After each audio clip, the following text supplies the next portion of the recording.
మీద కుళ్ళు పడి మనకి ఇబ్బంది పెడుతున్నట్లయితే, దవడలు వాసినట్లయితే, అలాంటి సందర్భాల్లో కూడా కాలికేరియా ఫ్లోర్ని గుర్తుంచుకోవాలి.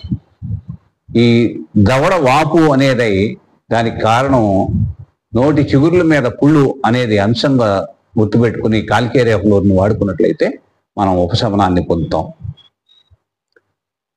నాలుక మీద మనకి గీతలు పట్టడం అంటే చిరుగుపోయినట్టుగా ఉండటం, నాలుక గట్టి పడటం, అది గమనించాలి. ముందే చెప్పుకున్నాం మనం, ఎక్కడైతే గట్టి పడటం అనే అంశం అనేది ఉన్నదో అక్కడల్లా కాలికేరియా ఫ్లోర్ అనేది మొదటి స్థానంలో ఉంటుంది. అలాగే నాలుక గట్టిపడి ఉన్నట్లయితే, నాలుక బేటలు వారిపోయి ఉన్నట్లయితే, అలాంటి సందర్భంలో కాలికేరియా ఫ్లోర్ బాగా పనిచేస్తుంది.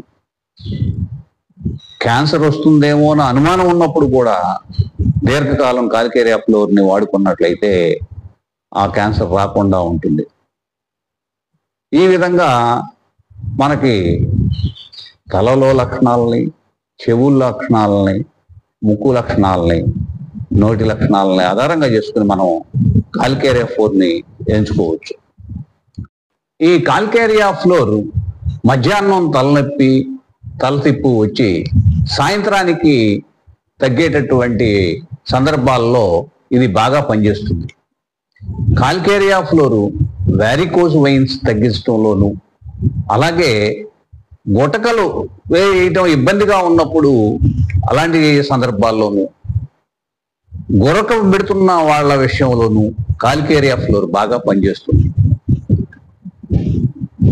మనకి క్యాటరాక్ట్కి సంబంధించి ఆపరేషన్లు, కంటి సంబంధించిన క్యాటరాక్ట్ విషయంలో ఆపరేషన్లు తప్పనిసరిని చెబుతుంటారు. అలా కాకుండా కాలికేరియా ఫ్లోర్ని గుర్తించి ముందుగా వాడుకున్నట్లయితే, మనకి ఒక 2 నెలల పాటు వాడినట్లయితే క్యాటరాక్ట్ ఆపరేషన్తో సంబంధం లేకుండా మనకి ఆ సమస్య